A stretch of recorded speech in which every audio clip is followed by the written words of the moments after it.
ഞാൻ ഈ ഒരു കോഴിമുട്ട യൂസ് ചെയ്ത് ഒരു പുതിയ പൊളിറ്റിക്കൽ പാർട്ടി തുടങ്ങാൻ പോവാണ്.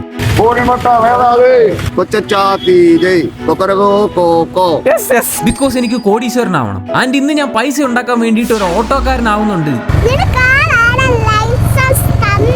ആൻഡ് ഫൈനലി ഒരു വോക്കിംഗ് പാർട്ട്ണർ, അതായത് വെറുതെ ആളുകളുടെ കൂടെ നടന്ന് പൈസ ഉണ്ടാക്കാൻ നോക്കുന്നുണ്ട്. അമേരിക്കയിലൊക്കെ ഇല്ലേ, കൂടെ നടക്കാൻ ആൾക്കാരില്ലാത്തവർക്ക് ഒരു ജോലിയാ വോക്കിംഗ് പാർട്ട്ണർ എന്ന് പറഞ്ഞത്. കൂടെ നടന്നാൽ പൈസ കിട്ടും.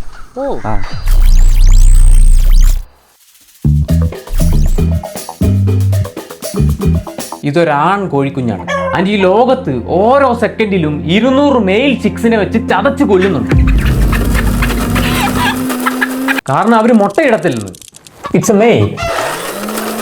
ഈ ലോകത്തെ ബൂർഷ്വാ കോഴി ഫാമുകൾ വെറും പൈസ ലാഭത്തിന് വേണ്ടിയിട്ടാണ് ഇങ്ങനെ തെണ്ടിത്തരം കാണിക്കുന്നത്. ഇതിനെതിരെ ചോദിക്കാൻ ആരുമില്ല.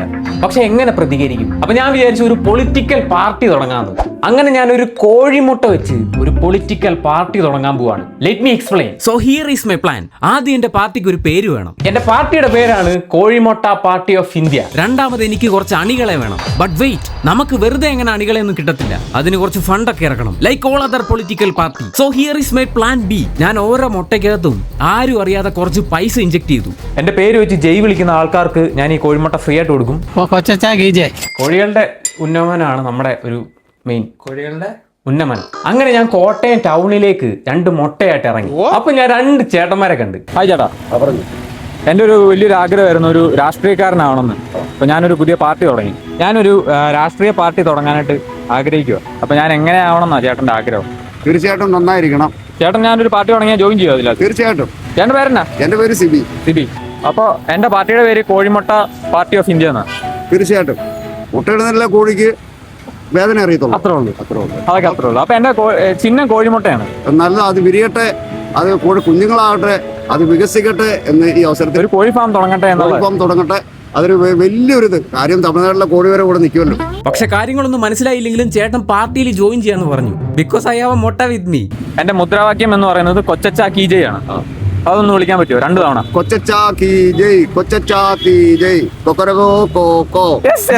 എന്റെ ഐഡിയ കേട്ടപ്പോ തന്നെ ചേട്ടൻ എന്റെ പാർട്ടിയിൽ മെമ്പർഷിപ്പ് എടുത്തു. തിരിച്ച് ഞാനൊരു കോഴിമുട്ടയും ഗിഫ്റ്റ് ആയിട്ട് കൊടുത്തു. കറുത്ത കോഴി കിട്ടതാണോ വെളുത്ത കോഴി കിട്ടാണോ? ഇത് നാടൻ കോഴിയാണ്. ഈ നാടിന് ഒരു ചേഞ്ച് കൊണ്ടുവരണം. തീർച്ചയായും. എന്നെ കൊണ്ട് മാത്രമേ പറ്റത്തുള്ളൂ. പകരം പിന്നെ ഈ മുട്ടയൊന്ന് പൊട്ടിച്ചു നോക്ക്.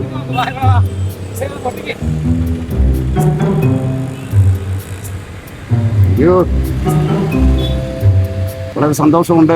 മറ്റുള്ള രീതിയിലുള്ള സംസാരങ്ങളും മറ്റുള്ള കാര്യങ്ങളും മോഹന വാഗ്ദാനങ്ങളോ കൊടുക്കുക ഒന്നുമില്ല, ഒരിക്കലും ഇല്ല. തീർച്ചയായിട്ടും നമ്മൾ അങ്ങനെ പൈസ കൊടുത്ത് ചെയ്യുന്ന പരിപാടിയില്ല. ഞാനൊരു രാഷ്ട്രീയ പാർട്ടി തുടങ്ങാനായിട്ട് ആഗ്രഹിക്കുക. അപ്പൊ എങ്ങനെ ആയിരിക്കണം എന്നാ ചേട്ടന്റെ ഒരു ആഗ്രഹം? നല്ല കാര്യം ചെയ്യുവാണെങ്കിൽ നല്ലതേ ഉള്ളൂ. ഞാനൊരു പാർട്ടി തുടങ്ങുക. അപ്പൊ ചേട്ടൻ അതിലേക്ക് ജോയിൻ ചെയ്യോ? പിന്നെ അതിനെന്നാ? എന്റെ പാർട്ടിയുടെ മുദ്രാവാക്യം വിളിച്ചു കഴിഞ്ഞാൽ ഞാനൊരു സമ്മാനം തരാം. എന്റെ പാർട്ടിയുടെ മുദ്രാവാക്യം കൊച്ചച്ച കീജയ് ആണ്. കൊച്ചച്ച കീജയ്. 2 തവണ വിളിക്കണം. കൊച്ചച്ച കീജയ്. ഒന്നുകൂടെ. കൊച്ചച്ച കീജയ്. ഞാനൊരു 5000 രൂപ വന്നാൽ എനിക്ക് വോട്ട് ചെയ്യാൻ പറ്റുമോ? പിന്നെ ചെയ്യാമല്ലോ. നമ്മൾ അങ്ങനെ പൈസ കൊടുത്ത് ചെയ്യുന്ന പരിപാടിയില്ല. അവരെന്തൊരു തങ്കപ്പെട്ട മനുഷ്യരാണെന്നറിയാവോ? ഞാൻ ചോദിച്ച ഉടനെ ഈ കോഴികളുടെ വിഷമം കണ്ടിട്ട് അവരെന്റെ പാർട്ടിയിൽ ജോയിൻ ചെയ്തു. ഞാനിങ്ങോട്ട് കോട്ടയത്തോട്ട് ഇറങ്ങിയതുള്ളൂ. അപ്പൊ തന്നെ എനിക്ക് പാർട്ടി മെമ്പേഴ്സിനെ കിട്ടി അല്ലേ? ഞാൻ അത്ര ഒരു ജനകീയ നേതാവാണെന്നുള്ളതല്ലേ അതിന്റെ ഒരു അർത്ഥം. തീർച്ചയായിട്ടും. അത് മാത്രമല്ല, ഞാൻ 3ാമത് ഒരാളോട് പാർട്ടിയിൽ മെമ്പറായിട്ട് ജോയിൻ ചെയ്യാവോ എന്ന് ചോദിച്ചപ്പോഴേക്കും പുള്ളി പറഞ്ഞു വേറെ വല്ല പണിക്കും പോടാൻ. അപ്പം മുട്ട. അതുകൊണ്ട് നെക്സ്റ്റ് ഞാൻ ഒരു ഓട്ടോറിക്ഷ ഡ്രൈവർ ആവാൻ പോവാണ്. ആൻഡ് എനിക്കിന്ന് 2 കാര്യം അറിയണം. ഒരു ദിവസം ഓട്ടോ ഓടിച്ചാൽ എത്ര രൂപ കിട്ടും? പിന്നെ ഓട്ടോക്കാരെന്താണ് ഇത്ര ആക്സിഡൻസ് ഉണ്ടാക്കുന്നത്? അങ്ങനെ ഞാൻ ജീവിതത്തിൽ ആദ്യമായിട്ട് ഓട്ടോ ഓടിക്കാൻ കയറി. അടുത്ത കുറച്ച് മണിക്കൂർ ഞാൻ ഈ ഒരു ഓട്ടോ ആണ് ഓടിക്കാൻ പോകുന്നത്. ആൻഡ് ഇന്ന് എനിക്ക് ഓട്ടോയിൽ ഒരു സ്പെഷ്യൽ ഗസ്റ്റും കൂടെ ഉണ്ട്. അപ്പൊ വണ്ടി സ്റ്റാർട്ട് ചെയ്തു, ഫസ്റ്റ് ഇട്ടു, വണ്ടി മൂവ് ചെയ്തു. ജീവിതത്തിൽ ആദ്യമായിട്ട് ഓട്ടോ ഓടിച്ചിരിക്കുകയാണ്. ഇത്ര സിമ്പിൾ ആയിരുന്നല്ലേ? പക്ഷെ പൈസ കിട്ടണമെങ്കിൽ ഓട്ടം കിട്ടണം. അങ്ങനെ ഞാൻ കുറെ നേരം ആളുകളെ വെയിറ്റ് ചെയ്ത് നോക്കി, പക്ഷെ ഒന്നും കിട്ടിയില്ല. പക്ഷെ ദൈവം എനിക്കൊരു സ്പെഷ്യൽ ഓട്ടം തന്നു. ഇതാണ് എന്റെ സ്പെഷ്യൽ ഗസ്റ്റ്. എല്ലാണ്ട് വിശേഷം ലയാ ഗോകുലേ? ഞാൻ ഓട്ടോ ഓടിക്കാൻ പഠിച്ചു. കാരണം നമ്മളെ ഇത് ഇങ്ങനത്തെ സ്കില്ല് പഠിച്ചിട്ടേ കാര്യമുള്ളൂ. എങ്ങനെയുണ്ട് അക്ഷര എന്റെ ഓടിയില്? ഞാൻ പ്രോ അല്ലേ, എനിക്ക് കപ്പൽ മാത്രമേ ഓടിക്കാനുള്ളൂ, അല്ല എയറോപ്ലെയിനും. പിന്നെ മോളെ ഒരു കാര്യം പറയട്ടെ, കൊച്ചനെ ഓട്ടോ ഓടിക്കാൻ അറിയത്തില്ല. ഇത് ഓട്ടോ അല്ല, ഇത് JCB യാ. 5 കിലോമീറ്റർ വന്നു. 50 രൂപ, 100 രൂപ, 100 രൂപ. 100 രൂപ. പൈസ തരാതെ പോന്നോ? പറ്റിക്കുന്നോ? Thank you. എന്നാ എങ്ങോട്ടാ? എങ്ങോട്ട് പോവാ? ഓട്ടത്തിന് എക്സ്ട്രാ പൈസ തരണേ. ഇത് 100 രൂപ മുട്ടായി മേടിക്കാനുള്ളത്. അപ്പൊ പിന്നെ ഞാനെന്ത് ഇതെന്നെ ഫ്രീ സർവീസോ? ഞാൻ മദർ തെരേസോ? 2 രൂപയുണ്ട്. അപ്പൊ ഞാൻ അങ്ങനെ രണ്ടാമത്തെ ഓട്ടം പോവാണ്. ഈ ചെറുതിന് മുട്ടായി മേടിക്കണം. പിള്ളേരുടെയൊക്കെ ഒരു കാര്യം. ദൂരെ പോണോ? നമുക്ക് വാഗമൺ പോയിട്ട് ചായ കുടിക്കാൻ പോയാലോ? ഞാൻ ചായക്കാരനല്ല, ഞാൻ ഓട്ടോക്കാരനാ.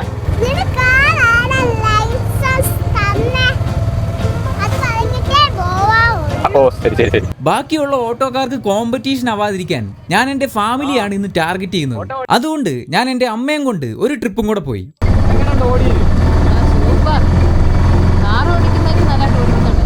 ഞാൻ ഈ ഓട്ടോ ഓടിച്ചപ്പോഴേക്കും കയറുന്ന ആളുകളുടെ നിന്ന് പൈസ മേടിക്കണമെന്ന് ഒരിക്കലും ഉദ്ദേശിച്ചിട്ടുണ്ടായിരുന്നില്ല. പക്ഷെ ഒരു അപ്പൂപ്പൻ ആ ഓട്ടോയിൽ കയറിയിട്ട് എനിക്ക് 10 രൂപ തന്നു. എനിക്ക് ഭയങ്കര സങ്കടവും തോന്നി, ഭയങ്കര സന്തോഷവും തോന്നി.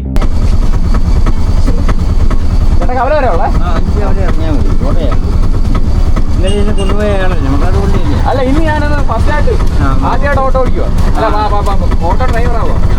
ചേട്ടനാ എന്റെ ഫസ്റ്റ് ഓട്ടം. എന്റെ ഓടിയിൽ എങ്ങനെ ഉണ്ട് ചേട്ടാ?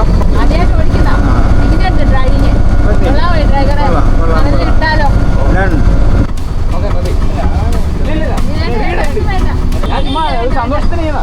അല്ല ചേട്ടൻ കൈവച്ചു 10 രൂപ ഞാനിന്ന് ഫ്രീ റൈഡ് എല്ലാവർക്കും കൊടുക്കാമെന്ന് വിചാരിച്ച് പോയതാണ്. പക്ഷേ ആ ചേട്ടൻ നിർബന്ധിച്ച് തന്നതാണ്. അതുകൊണ്ട് ഇതെന്തായാലും ഞാൻ സൂക്ഷിച്ച് വെക്കാൻ തീരുമാനിച്ചു. ഇനിയാണ് മോസ്റ്റ് ഇമ്പോർട്ടൻറ്റ് ക്വസ്റ്റ്യൻ. ഈ ഓട്ടോക്കാർ കാരണം എന്താണ് ഇത്ര ആക്സിഡൻറ്റ്സ് ഉണ്ടാകുന്നതെന്ന്.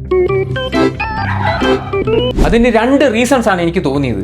ഒന്നാമത്തെ ഇതിൻ്റെ ഷേപ്പ് കാരണം നമ്മൾ ഏത് ചെറിയ വഴി കൂടെ ആണെങ്കിലും കുത്തി കയറ്റിക്കൊണ്ട് പോകാൻ തോന്നും. പിന്നെ രണ്ടാമത് ഇതിൻ്റെ മിറർ ബാക്കിലുള്ള വണ്ടി കാണത്തില്ല. അതുകൊണ്ട് ഇന്നത്തെ എൻ്റെ കൂലി എന്ന് പറയുന്നത് ആ 10 രൂപയാണ്. പിന്നെ 2 രൂപയും കൂടെ കിട്ടി. പക്ഷേ ഈ 12 രൂപയും കൊണ്ട് നമുക്ക് ഒരു ദിവസം സസ്റ്റെയിൻ ചെയ്യാൻ പറ്റത്തില്ല. അതുകൊണ്ട് ഞാൻ അടുത്തായിട്ട് ചെയ്യാൻ പോകുന്നത് ദ മോസ്റ്റ് വിയേർഡ് ജോബ് ആയിട്ടുള്ള വോക്കിംഗ് പാർട്ട്ണറാണ്. എന്ന് വെച്ചാൽ ഈ വിദേശ രാജ്യങ്ങളിൽ ഒറ്റയ്ക്ക് നടക്കുന്ന ആളുകളുടെ കൂടെ നടക്കുമ്പോഴേക്കും നമുക്ക് കുറച്ച് ടിപ്പൊക്കെ കിട്ടും. അത് അവിടെ വർക്കാവും, പക്ഷെ അത് ഇന്ത്യയിൽ വർക്കാവുമോ എന്ന് ഞാൻ ടെസ്റ്റ് ചെയ്യാൻ പോവാണ്. അങ്ങനെ രാവിലെ 6 മണിയായപ്പോൾ ഞാൻ എഴുന്നേറ്റ് ആളുകൾ നടക്കുന്ന സ്ഥലത്തേക്ക് പോയി. സോഷ്യൽ ആങ്സൈറ്റി അതാണ് എൻ്റെ ഏറ്റവും വലിയ ശാപം. കാരണം ആളുകളെ കാണുമ്പോൾ എനിക്ക് പേടിയാവും. പക്ഷെ എങ്ങനെയൊക്കെയോ നടക്കാൻ വന്ന 2 പേരോട് ഞാൻ ഇടിച്ചു കയറി അങ്ങോട്ട് സംസാരിച്ചു. ഒറ്റയ്ക്കാണോ നടക്കുന്നത്? അതെ. നടക്കാൻ കൂട്ടുവാണോ? എല്ലാവരും ഈ സമയത്ത് ഉറക്കമല്ലേ? എന്തോരം സമയമല്ലേ നമുക്ക് വീട്ടിൽ? സൂര്യനൊക്കെ നല്ല ദിവസമുണ്ട്. എല്ലാ ദിവസവും നടക്കാൻ വരും? വരും. ഈ സമയത്താണ്?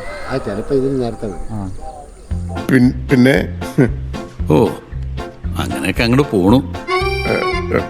ചായ കുടിച്ചോ? പൊക്കോട്ടെ, ടാറ്റ ബേബി. ആദ്യത്തെ സാധനം നമ്മൾ പാളിപ്പോയി. രണ്ടാമത്തെ നോക്കാം. ഈ രാവിലെ നടക്കാൻ ഇറങ്ങുന്നതുകൊണ്ടുള്ള ഗുണങ്ങൾ എന്തൊക്കെയാണ്? രാവിലെ നടക്കാൻ നമ്മുടെ ശരീരത്തിന് നല്ലതല്ലേ? അതെ, എക്സസൈസ് അല്ലേ? പിന്നെ ആൾക്കാരോട് സംസാരിക്കാം അല്ലേ? പിന്നെ ആൾക്കാരോട് സംസാരിക്കാം, നല്ല ശുദ്ധവായു ലഭിക്കും. നടക്കാൻ ഇറങ്ങിയതാണോ? പുല്ല് തന്നെയോ അല്ലേ? 2 ചേട്ടന്മാർ വരുന്നുണ്ട്. എൻ്റെ കയ്യിലൊരു സാധനം ഉണ്ട്, അത് നിട്ട് നോക്കാം. നടക്കാൻ ഇറങ്ങിയതാണോ? ഞാൻ വന്നോട്ടെ കൂടെ? അങ്കിളുടെ പേരെന്താ? എൻ്റെ പേര് ആൻഡ്രൂസ്. ആൻഡ്രൂസ്. അങ്കിളുടെ ഐപ്പ്. ഓക്കെ. പിന്നെ അങ്കിളിന് വേറൊരു കാര്യം അറിയോ? ഈ അമേരിക്കയിലൊക്കെ ഇല്ലേ, കൂടെ നടക്കാൻ ആൾക്കാരില്ലാത്തവർക്ക് ഒരു ജോലിയാണ് വോക്കിംഗ് പാർട്ണർ എന്ന് പറഞ്ഞത്. കൂടെ നടന്നാൽ പൈസ കിട്ടും. പക്ഷെ സംസാരിച്ചപ്പോഴാണ് എനിക്ക് മനസ്സിലായത് അവർ ഭയങ്കര പാവങ്ങളായിരുന്നു. അങ്ങനെ കുറച്ച് ദൂരം അവരോട് കമ്പനിയായിട്ട് നല്ലപോലെ സംസാരിച്ച് കുറെ ദൂരം നടന്നു. ഞാൻ എന്നാ പോട്ടെ. Bye bye. ഓക്കെ, സന്തോഷം കണ്ടതിൽ. കാണാം. ടാറ്റ. പറയാം. ഐപ്പും ആൻഡ്രൂസ്. പക്ഷെ എൻ്റെ അൾട്ടിമേറ്റ് ഗോൾ എന്താണെന്ന് വെച്ചാൽ പൈസ ഉണ്ടാക്കുക എന്നുള്ളതാണ്. അത് ചോദിക്കാൻ മാത്രം എനിക്ക് മടിയായി. കാരണം പൈസയൊക്കെ വലുതായിട്ട് എനിക്ക് തോന്നിയത് ആ ഒരു മൊമെന്റ് ആയിരുന്നു. ലൈഫ് എത്ര ബ്യൂട്ടിഫുൾ അല്ലേ? പൈസയൊന്നും കിട്ടിയില്ലെങ്കിലും ഞാൻ ഹാപ്പിയാണ്. കാരണം ഞാൻ ഇന്ന് കുറെ മനുഷ്യരോട് സംസാരിച്ചു. പൈസയൊക്കെ വലുത് എനിക്ക് സൗഹൃദമാണ്. എനിക്കിന്നൊരു കാര്യം മനസ്സിലായി. ഈ മനുഷ്യന്മാർ പുറമേന്ന് കാണുന്ന പോലല്ല. നമ്മളൊന്ന് സംസാരിച്ചു കഴിഞ്ഞാൽ എല്ലാവരും പാവങ്ങളാണ്. അപ്പൊ ഇന്നത്തെ വീഡിയോ ഇത്രേ ഉള്ളൂ. സോ നെക്സ്റ്റ് വീഡിയോയിൽ കാണാം. Bye bye. അമ്മേനെ പറഞ്ഞ രാവിലെ 10 മണി വരെ കിടന്നുറങ്ങുന്നത് പോത്താണോ? ഞാൻ ഇന്ന് പോത്തിനെ കണ്ടു. കണ്ടോ? ആ, നിന്നെ പോലെയാണ് ഇരിക്കുന്നത്. പോത്ത് അവിടെ പുല്ല് നിന്നോണ്ടിരിക്കുക. ചുമ്മാ കള്ളം പറയരുത്.